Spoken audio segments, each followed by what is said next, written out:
I received a letter from a girl, and I'd like to share just a small part of it with you. Dear Lupita, it reads, I think you're really lucky to be this black, but yet this successful in Hollywood overnight. I was just about to buy Dentsure's Whitenicious cream to lighten my skin.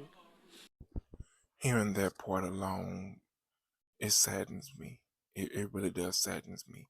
Let me know in the comments your thoughts. When you appeared on the world map and saved me. My heart bled a little when I read those words. I could never have guessed that my first job out of school would be so powerful in and of itself, and that it would propel me to be such an image of hope in the same way that the women of the color purple were to me. I remember a time when I too felt unbeautiful. I put on the TV and only saw pale skin. I got teased and taunted about my night-shaded skin. And my one prayer to God, the miracle worker, was that I would wake up lighter skinned. Now, I personally don't know how that feel, but let me know in the comments if you know someone that has had thoughts like this. The morning would come and I would be so excited about seeing my new skin that I would refuse to look down at myself until I was in front of a mirror because I wanted to see my fair face first. And every day I experienced the same disappointment of being just as dark as I had been the day before. Let me know in the comments. We all have tried to negotiate with God, and rarely has it ever worked. For me, it has never worked. I tried to negotiate with God. I told him I would stop stealing sugar cubes at night if he gave me what I wanted. I would listen to my mother's every word, sitting right there, and never lose my school sweater again if he just made me a little lighter. But I guess God was unimpressed with my bargaining chips because he never listened. Let me know in the comments. Have you ever wished for a different skin complexion? And when I was a teenager, my self-hate grew worse. As you can imagine, happens with adolescence.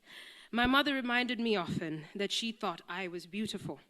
But that was no consolation. She's my mother. Of course she's supposed to think I'm beautiful.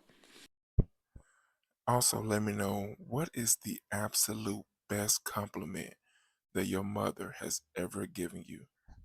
And then Alec Weck came on the international scene.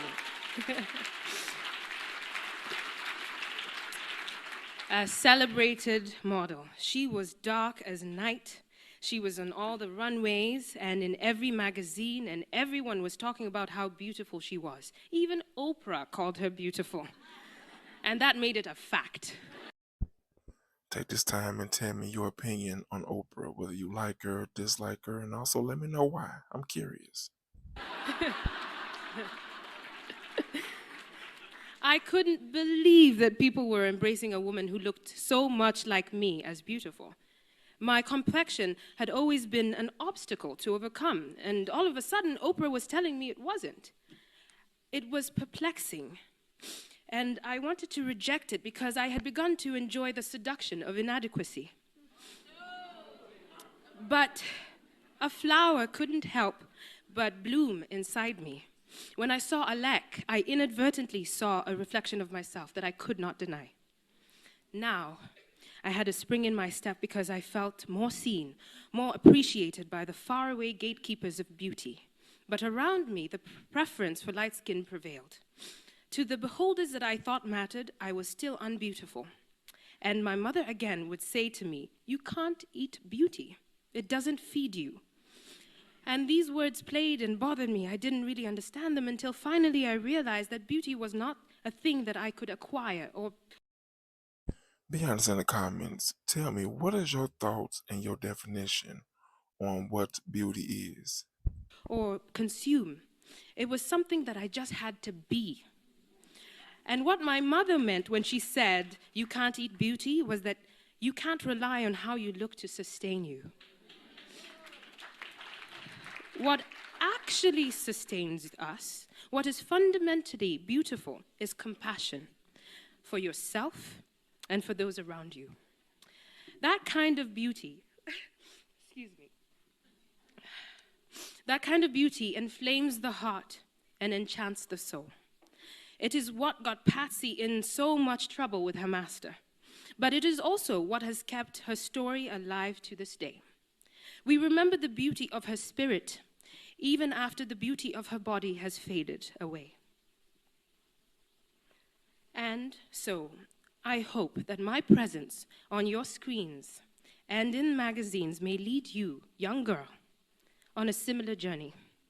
That you will feel the validation of your external beauty, but also get to the deeper business of being beautiful inside. That there is no shade in that beauty. Thank you. My niece now is about 13 years old, and I remember at her 8th birthday party, I was talking to this lady, and she was telling me about, her daughters. One of them in particular is a little darker than the other one, and she constantly kept getting teased because of her complexion. And the mother was telling me how, she constantly have to tell her how beautiful she is, and God made her that way for a reason, that she's strong and she's bright and she's smart, but it just would not resonate with her. Her sister would constantly tell her that as well. I sat there and I told her, sometimes it's best to fight the battle, and sometimes it's best to just relocate.